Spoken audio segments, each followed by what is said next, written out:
Penyuluh Informasi Publik Kementerian Komunikasi dan Informatika memiliki tugas untuk mensosialisasikan sejumlah informasi mengenai pemilihan serentak 2024 kepada warga di berbagai daerah.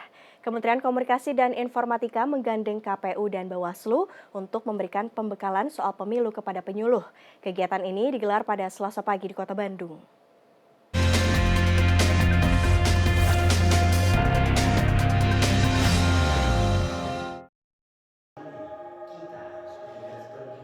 Kementerian Komunikasi dan Informatika menggelar diskusi dan pembekalan kepada para penyuluh informasi publik atau PIP Kementerian Komunikasi dan Informatika. Acara ini digelar pada Selasa 30 Mei pagi di salah satu hotel di Kota Bandung. Topik yang diangkat dalam kegiatan ini adalah optimalisasi peran penyuluh informasi publik dalam sosialisasi pemilihan serentak 2024. Pembekalan mengenai pemilu ini diikuti oleh 40 PIP secara langsung dan 180 PIP secara daring. Para penyuluh ini berasal dari berbagai daerah di Indonesia, terutama dari daerah yang tertinggal, terdepan, dan terluar. Para penyuluh ini memiliki tanggung jawab untuk memberikan informasi soal pemilu 2024 kepada warga yang memiliki keterbatasan dalam mengakses informasi, termasuk soal pemilihan serentak tahun depan. Yang pertama adalah anti golput. Dalam hal ini kita mengajak masyarakat untuk datang ke TPS pada tanggal 14 Februari untuk mencoblos. Ya, 5 menit di kotak suara ini akan menentukan 5 tahun ke depan bangsa Indonesia akan seperti apa.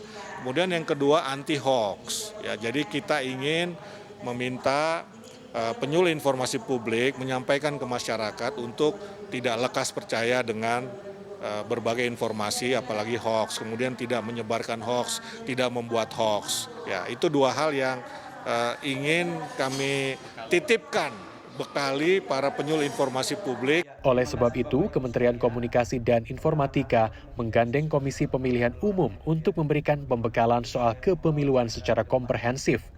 Hal ini bertujuan agar para PIP ini memiliki bekal informasi yang bisa disampaikan kepada publik di lapangan. Adapun hal yang disampaikan oleh KPU meliputi alur tahapan pemilu, strategi mempersiapkan setiap tahapan pemilu, termasuk partai politik yang masuk dalam pemilu 2024 mendatang. Dengan bekal informasi yang dimiliki PIP, angka partisipasi warga pada pemilu 2024 diharapkan bisa meningkat. Tentu KPU sudah ber-MOU dengan Kominfo. Nah, mengingat PIP yang ada ini adalah bagian daripada Kominfo, nah tentu kami berharap kita dapat berkolaborasi di dalam mengoptimalkan pemanfaatan peran daripada PIP ini untuk suksesnya pemilu, khususnya untuk menjangkau daerah-daerah terluar yang memang tidak melek teknologi gitu ya. Selain KPU, Badan Pengawas Pemilihan Umum juga dilibatkan dalam pembekalan kepada para penyuluh ini. Menurut Bawaslu, PIP yang turun ke lapangan juga harus mengedukasi masyarakat soal pentingnya pengawasan dalam pemilu. Ada 6 tantangan yang harus dipahami masyarakat dalam pesta demokrasi tahun depan.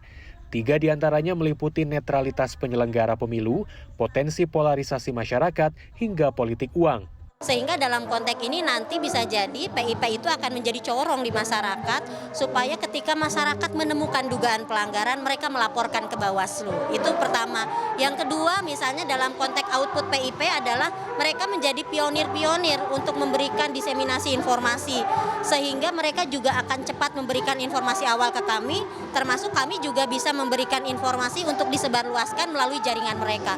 Untuk itu, menurut Bawaslu, para penyuluh informasi publik ini harus memiliki pemahaman mengenai mekanisme kerja pengawas pemilu, sehingga angka pelanggaran pada pesta demokrasi 5 tahunan ini bisa ditangani dengan baik. Tim Liputan CNN Indonesia, Bandung, Jawa Barat.